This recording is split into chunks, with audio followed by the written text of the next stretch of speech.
What designer bags are making it onto my 2021 wish list? Make sure you keep watching because I am going to be revealing all.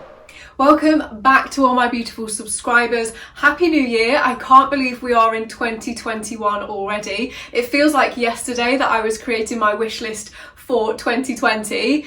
What a year it has been. It has absolutely not gone to plan, but welcome back. Let's hope 2021 is a little bit different to 2020. If you are new to this channel and love designer items and luxury in general, then I've got a feeling you are going to love it here. So make sure you hit the subscribe button and the bell down below. Now, before we dive right into my 2021 wish list, I have taken a little bit of time to reflect on my wish list for 2020, and I have been incredibly blessed to be able to buy quite a few of the bags that were on my original wish list that I created nearly a year ago now. So I thought I would share with you some of those purchases that were on my wish list last year before going into my list for this year. Now, don't forget to drop me a comment down below. Let me know what bags are on your wish list for this year too. So the first bag that was on my wish list was a Chanel boy bag. Now, I wanted a chevron pink version with gold hardware. Unfortunately, I have not been able to find one of those bags, and if I have, it's definitely not been at a reasonable price. So I got this incredible Chanel boy bag in early May in 2020. This is a 19p grey with antique gold hardware. I think I've used it once when I went out for a socially distanced outside lunch, but other than that I haven't had any chance to use it. It's very much because it's a light colour summer bag, so I'm really looking forward to hopefully finally getting around to using it soon. Next on my wish list was a Chanel Deauville tote bag. I have been looking at this tote bag for so long. I kind of felt like a boy was a great evening bag and the Deauville would kind of make a great beach and tote bag. And then this one came out in summer. This is the Ecru Pearl Logo Deauville, and it is probably the most beautiful thing I have ever seen. I definitely see this as a beach bag. I wouldn't use it as an everyday bag because it is so heavy, and obviously with it being a light colour, I wouldn't want to dirty this bag. But yeah, this is the Deauville that I managed to get, and I just love getting it out and looking at it. Next was this Louis Vuitton OnTheGo tote bag. I love the OnTheGo. It's a little bit different to the Neverfull. You don't see it everywhere, and you can kind of flip it round and change the colours, as well as having the additional shoulder straps, which is a total game changer for me. You can just throw it on your shoulder. So I know this bag just looks so incredible with so many outfits. It really kind of adds something a little bit extra to a fairly plain but sophisticated outfit. So I know that this bag is going to be in my collection for many, many years. Now, I'm the first to admit that the Louis Vuitton Neverfull is not my most favourite designer bag. I prefer the OnTheGo tote bag, but on my wish list last year was this Stephen Sprouse collaboration from 2011. Obviously, it's no longer sold by the brand, so I would have to find one pre-loved if I wanted one. And I'm still amazed that I managed to get this. One came up, it wasn't even named correctly on eBay, and the pictures were the bag hung on the back of a door in really bad lighting. I couldn't tell whether it was authentic or not, but I just decided to take the risk and get my money back if it wasn't. Thank God it turned out to be authentic, and since then I have basically seen none. I'm incredibly lucky to have found this bag. It's my favourite Louis Vuitton collaboration of all time with the roses print on, and these are almost neon colour, so it does really stand out, and I absolutely love using this bag in summer. Next, I wanted a designer evening bag that was bigger than my Saint Laurent Kate bag. So I love the Kate bag, but I like to carry quite a few things with me, and I just kept seeing the Sunset bag. So I wanted a black version in the medium size with gold hardware, and that is exactly what I managed to get. This is definitely one of my best purchases. I would wear this as a designer evening bag over some Chanel bags.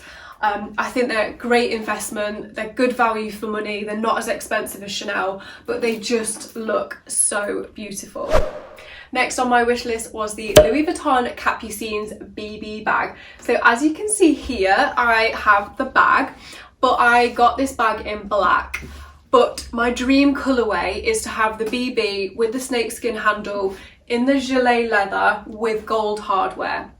That is my dream bag, but one, I have not seen one come up at all on the pre-loved market, because with the Capucines bag, I think it's an amazing bag, but they do retail at about £4,000, which is a lot of money. And on the resale market, they're a lot more, I wouldn't say reasonable, but you can save a lot of money by buying pre-loved. So I got this black and silver one because I figured it's black, it's silver, I'm probably going to wear it more than one of these anyway. And then later in the year, this one came up pre-loved for a great price. This is the gilet with the gold hardware. And to be honest, just receiving this bag has confirmed that my dream Capucines is this leather, gold hardware in this size with the snakeskin handle. So I haven't quite managed to get my dream Capucines bag, but nonetheless, these are both really beautiful bags and I'm incredibly lucky to have both of them. And the last one on my list that I have semi-ticked off is the Chanel Business Affinity bag. I've loved this bag for quite some time. I prefer the Business Affinity to the Chanel Classic Flat. This one came up pre-loved, again, great price. This is in like a baby pink with champagne gold hardware. The only thing is this is in a large size, so this is perfect if you need to carry quite a few things with you. But I think ultimately this has confirmed again, my dream Business Affinity would be a medium size in black with gold hardware, and I think that bag will just stay with me for the rest of my life. Whereas a pink bag like this looks incredible in summer, but I think I just need a more staple piece that I will use a lot more consistently rather than just summertime. But a very beautiful example of a Business Affinity.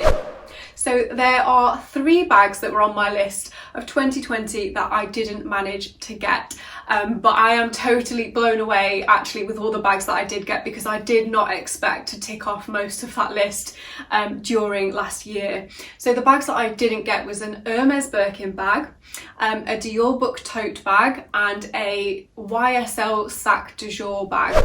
So my wish list for 2021, I'm going to quick fire these out to save this video becoming too long. Number 1 is the Hermes Birkin bag. My ideal scenario would be a size 30. The 25 looks a little bit too small. The 35 does look on the large size. I think 30 would be the perfect size. Not too fussed on leather. Do really like a tan version with gold hardware, but there are also other colour combinations that I am looking at. So that is my number 1 for 2021. Next up is the Dior Book tote bag. We've just spoken about this. I definitely need a small size and I'm loving the red velvet and also some of the kind of blue and grey combinations. Then, as I mentioned, I still love the Chanel Business Affinity. I do think it's a classic investment, so I would like to get a black medium size with gold hardware. Next up, I have been debating the Chanel 19 bag ever since it came out. I am still not completely convinced this is like my dream bag, but recently on Instagram I saw a shearling / tweed version and totally fell in love. Like, I keep searching for it all the time now just to see pictures of it. So I feel like if I could get my hands on this version, I don't really want a leather version, I would like a fabric version. I think this would be an amazing like autumn winter bag. Limited edition Louis Vuitton. If you know me, you know I love a limited edition, and one of the, other than the Steven Sprouse collection with the roses, there is one other collection that I have loved, just for the print, not necessarily for the bag that it was put on, and that was the watercolour Speedy. So the white version is the one that I like. I'm not too sure about this because I don't really like the Speedy bag, and I don't like using them because of the top handles, and these particular ones never came with a bandolier strap. You can only get them with the top handle. And I've debated it for so long, and I do think if one comes up at the right price, I probably am going to go for it, because I feel like it's just one of those gem pieces from Louis Vuitton that are just timeless and everyone still loves it, but they're just incredibly hard to get now. So fingers crossed I might get lucky again this year. And to finalise my wish list, I am looking for a Chanel drawstring bag. They just keep popping up, and I love it when the chain goes around the top of them and then they have the beautiful little CC there with the chains going through. I just keep seeing them pop up in some of like the Facebook groups, and I think they're really beautiful. And I think as a crossbody bag and as a shoulder bag, it would just be, again, a classic piece that you would have for many, many years. So that is the final designer bag on my 2021 wish list. Thank you so much for watching my video today. Now, because you've made it this far, I know you are a fellow designer bag addict. So I thought I'm going to share with you a fun fact about myself. So for today's fun fact, I'm going to share what my most expensive designer bag has ever been. So I've just had a quick rethink on how much I've spent on certain things, and I can reveal that my most expensive designer bag is probably the Louis Vuitton Keep All Prism bag. So this was the limited edition from Virgil Abloh. I think I've said that correctly. I featured it in some other videos, but I still have this piece.